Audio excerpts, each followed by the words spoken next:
Thanks again for taking the time to meet with me today. As a business student, I'm going to be going into entrepreneurship as a specialization, so it's a pleasure for me to have a chance to get to ask you a few questions about your experiences.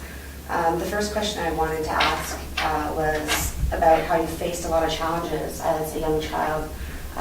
You had polio and you moved frequently and worked many different jobs. So I was just curious as to how you feel that shaped you and how that changed the way you manage your companies. Well, the polio was a kind of a bummer. You know, I was in the hospital for a long time, and I think like 8 months. And when I got out, I was not supposed to. I was supposed to just lay on my back at home. But I had a lot of friends I used to have there before, and they'd always be pounding the windows. And my mother worked in the daytime, and I started sneaking out of the house, and I got to where I could ride my bicycle. And I really think riding the bicycle was what really was the best therapy I could have. And but I used to drag my foot till I was about 15, and it's you learn how vicious kids can be to each other.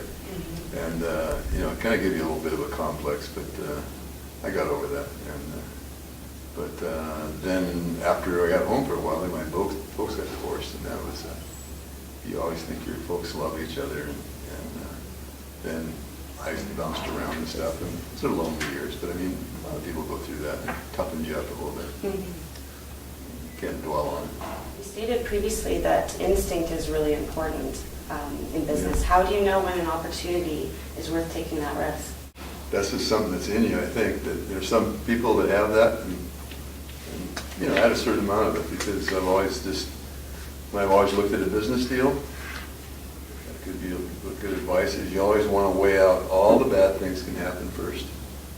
And just put them in a column over here, then you go over here, if you know what you do, you gotta know what you're doing. And you weigh out all the good things. And you gotta weigh out the good things and the bad things, and the seat of your pants will tell you what you should do. Because you can analyze stuff forever. And it's usually inaccurate after you beat something around so long. The information, chuck it. I think primarily follow passion in that way. Yeah, you got to follow. That's where you got to like what you're doing, because you're really involved, and you'll think and think and think and think. I'm not very smart, but I think a lot.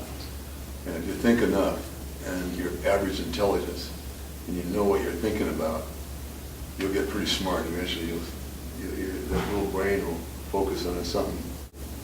Just got to really like what you're doing. And all the time, it's not that way.